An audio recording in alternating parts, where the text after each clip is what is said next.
चलिए आज एक कहानी सुनते हैं। एक ऐसे स्ट्रीट फूड वाले की जिसका नाम था मनोज। उसके हाथ के चिकन का स्वाद ऐसा था कि पूरा गांव दीवाना था। लेकिन क्या होता है जब आपकी कामयाबी को कोई दूसरा टक्कर देने आ जाए, और वो भी अचानक? देखते हैं। तो बात है मदनपुर गांव की। वहां की गलियों में मनोज का ठेला कोई आम ठेला नहीं था भाई, वो तो एक जश्न का अड्डा था। मसालों की खुशबू हवा में ऐसी तैरती कि लोगों को अपनी ओर खींच ही लाती थी। और उसकी चिकन करी, ओफ, हर कोई उसका दीवाना था। मनोज के लिए जिंदगी इससे बेहतर हो ही नहीं सकती थी।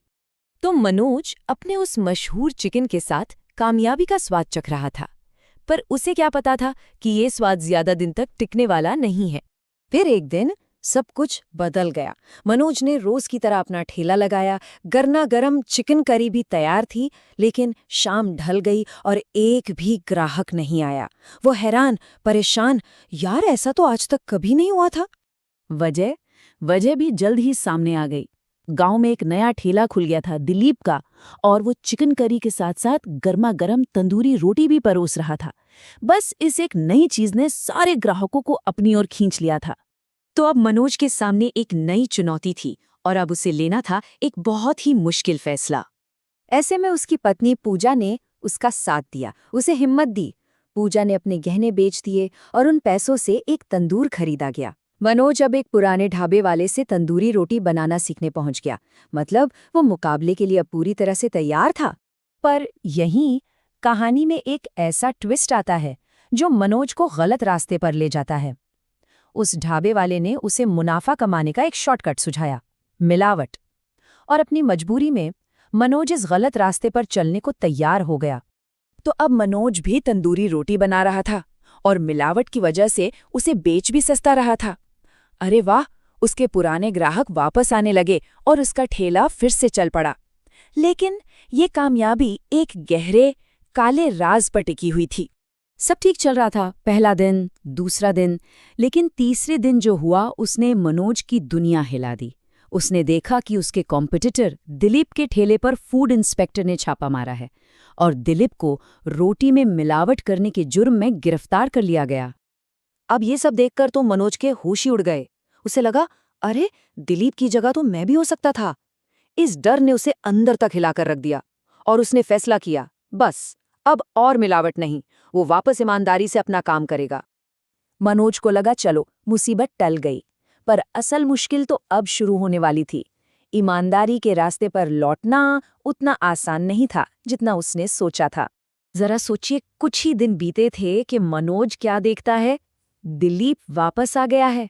उसने इंस्पेक्टर को रिश्वत देकर अपना ठेला छुड़ा लिया था, और अब वो एक नई चीज बेच रहा था, खमीरी रोटी, जो कि तंदूरी रोटी से भी ज्यादा मशहूर हो गई। अब मनोज तो एकदम हार चुका था, बिल्कुल टूट गया था। वो अपने दोस्त पंकज के साथ बैठा था। उन्होंने दिलीप के खमीरी रोटी चखने के लिए मंगवाई। चिकन तो खत्म हो गया, पर एक रोटी बच गई, और यही वो पल था जहां से सब कुछ बदलने वाला था। मनोज ने एकदम मायूसी में पूछा, अब इस एक रोटी को किसके साथ खाएं? कितना मामूली सा सवाल है ना? पर कभी-कभी मामूली सवालों में ही बड़े जवाब छिपे होते हैं।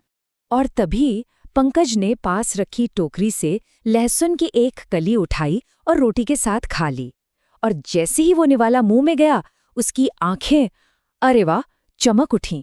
एक साधारण से लहसुन ने तरक्की का एक असाधारण रास्ता दिखा दिया था। और यहीं से शुरू होती है मनोज की जबरदस्त वापसी की कहानी। एक ऐसी वापसी जो मिलावट पर नहीं, बल्कि मेहनत और एक नए आइडिया पर टिकी थी। आइडिया सिंपल था पर जबरदस्त। खमीरी रोटी पर ताज़ा लहसुन लगाकर उसे तंदूर में पकाना, और चिकन करी को बना देना बटर चिकन। एक बिल्कुल नई डिश तैयार थी जिसका स्वाद एकदम अनोखा था। और जानते हैं इस कमाल की डिश की कीमत क्या रखी? सिर्फ 40 रुपए। मतलब एक ऐसा ऑफर जिसे कोई मना ही नहीं कर सकता। शुरू में लोग थोड़ा झिझक रहे थे, लेकिन मनोज और पंकज पूरे कॉन्फिडेंस में थे। वो लोगों से कहते, अरे भाई साहब, ताज़ी लहसुन वाली खमीरी रोटी है, एक बार खाकर तो देखो, मज़ा ही आ जाएगा। और फिर क्या था, असर तो दिखना ही था। जिसने भी वो गार्लिक रोटी खाई, वो बस उसका दीवाना हो गया। देखते ही देखते दिलीप का ठेला खाली होने लगा, और मनोज के ठेले पर भीड़ बढ़ने लगी।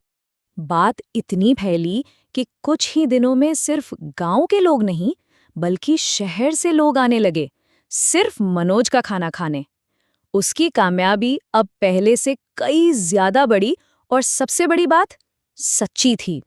तो वही बात हुई जो उसके दोस्त ने कही थी कि असली स्वाद मिलावट से नहीं, मेहनत और ईमानदारी से आता है। और मनोज ने ये बात साबित कर दी। तो मनोज की ये कहानी हमें एक बड़े सवाल पर लाके छोड़ देती है। आज की इस शॉर्टकट वाली दुनिया में सच्ची और लंबे समय तक टिकने वाली कामयाबी आखिर आती कहाँ से है? मेहनत से, ईमानदारी से, या फिर एक नए आइडिया से?